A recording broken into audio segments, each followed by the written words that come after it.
అబ్బాయిని ఎన్కౌంటర్ చేయాలని డిమాండ్ కూడా తీసుకొస్తున్నారు సినిమా ఇండస్ట్రీ వాళ్ళు. ఎందుకంటే మీ అబ్బాయి చేసిన పైరసీ వల్ల, ఐబొమ్మ వల్ల సినిమా ఇండస్ట్రీకి కొన్ని వేల కోట్ల నష్టం వచ్చింది, ఇలాంటి వాడు బతకడానికి వీల్లేదు, ఎన్కౌంటర్ చేయాలని చెప్పి ఆ ప్రొడ్యూసర్ సి కళ్యాణ్ ఒక కామెంట్ చేశాడు.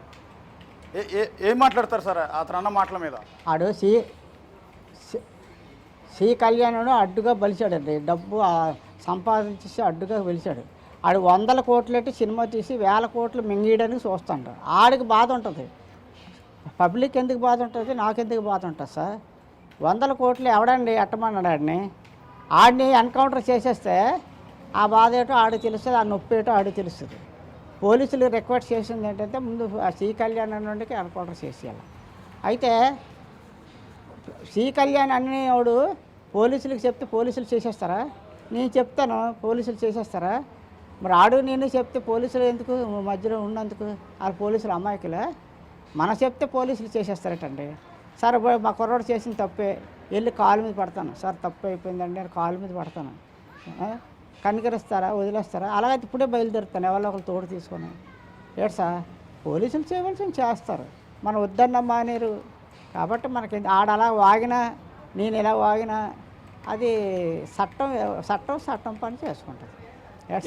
మనకు ఉంటుంది బాధ. మన కుర్రోడని మా కుర్రోడిని కాల్చిమ్మంటున్నాడు. మరి ఆడ కుర్రోళ్ళని ఆడిని కాల్చేస్తే ఆడికి తెలుస్తుంది ఆ నొప్పి ఏటో.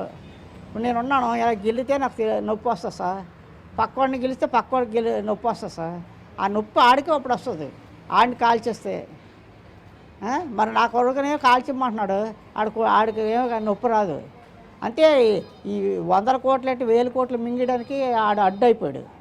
ఏడు సార్ అదే ఆడికి నొప్పి కలిగింది, మింగేసి డబ్బు అంతా ఇలాగ పాడైపోతుందని.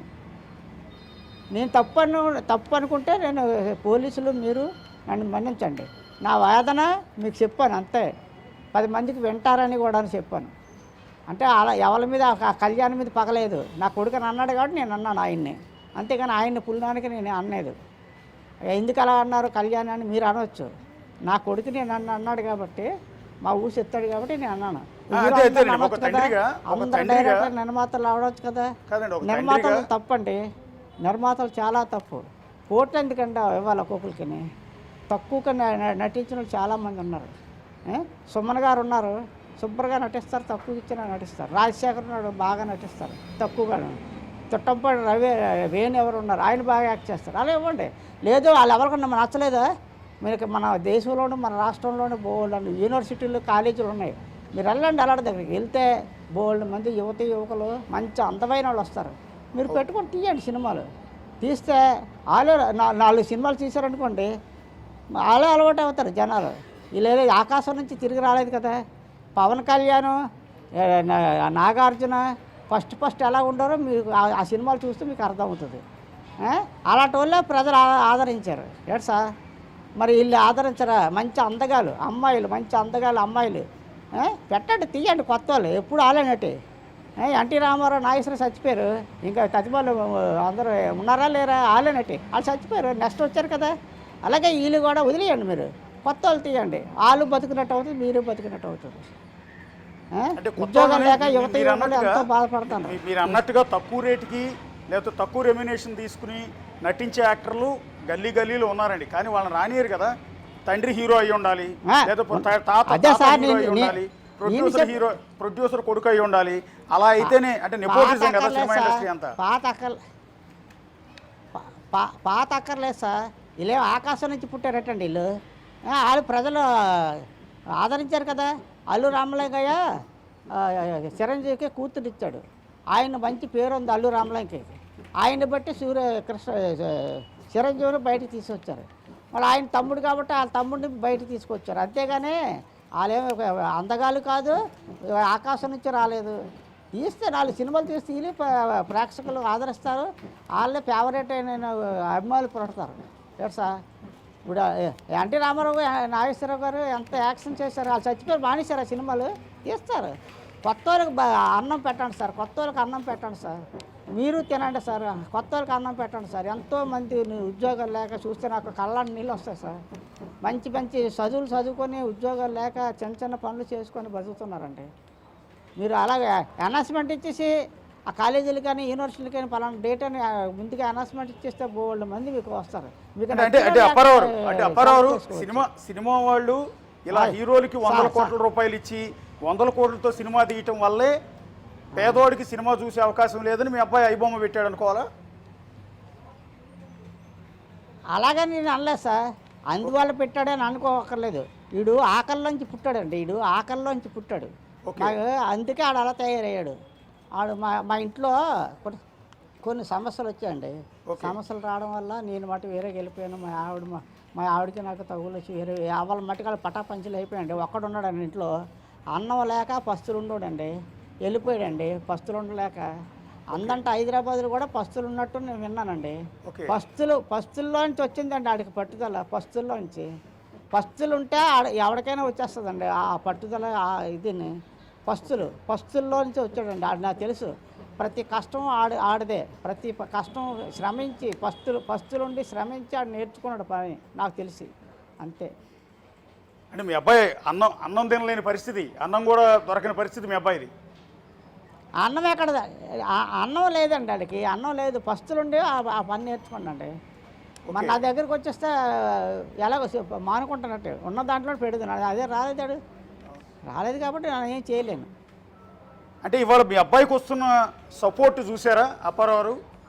యాక్చువల్లీ మీ అబ్బాయి చేసింది తప్పే, కానీ సొసైటీ నుంచి ఎంత సపోర్ట్ వస్తుందంటే కొన్ని కోట్ల మంది మీ వాడిని ఒక పెద్ద హీరో మీద కింద చూస్తున్నారు. చూడొచ్చండి, ఇక్కడ భూములు ఉన్నాయి, ఈ భూములన్నీ మాయే. హాస్పిటల్ కట్టారు, డైరీ ఫారం తీసుకుంటే డైరీ ఫారం నుంచి హాస్పిటల్ కట్టారు.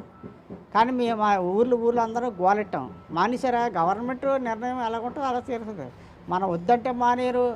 వాళ్ళందరూ గోలెట్టినా ప్రభుత్వం చేయవలసింది చేస్తుంది. మన వద్దు బాబు అని ఎంతమంది అన్నా 4 రోజులు అయిపోతారు, మర్చిపోతారు. ప్రభుత్వం చేసే పని ప్రభుత్వం చేస్తుంది. మనం అలాంటి పనులు చేయకూడదు. ఎందుకు చేయాలి? మనం న్యాయబద్ధంగా చట్ట ప్రకారంగా ఏ పనైనా చేసుకోవచ్చండి. లేదంటే చట్టం దగ్గర అనుమతి తీసుకొని చేసుకోవచ్చండి. భ్రాంతి కొట్టు ఉందండి, చట్టం దగ్గర అనుమతి తీసుకొని భ్రాంతి కొట్టుకున్నాడు. చట్టం దగ్గర అనుమతి లేకుండా కొట్టమనండి, షాప్ పెట్టమనండి, ఆడు ఏంటి చేస్తారు? ఏంటి సార్?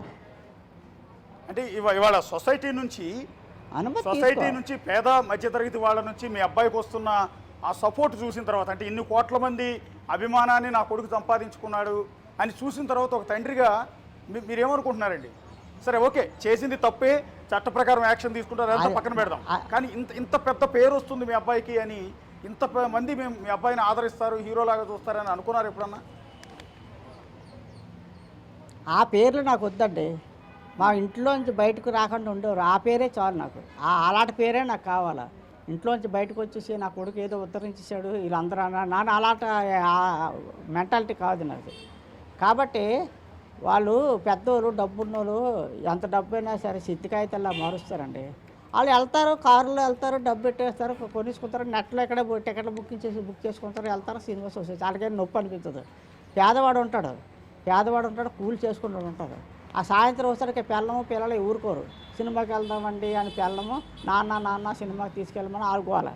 ఈ గోల పడలేక, ఈ ఆర్థిక పరిస్థితి బాగాలేక ఏదో బాధపడి సినిమా తీసుకెళ్తే 1000 రూపాయలు అయిపోతాయి. ఆ 1000 రూపాయలు ఉంటే 4 రోజులు కాయగూరలేని వస్తాయి కదా ఆడికి.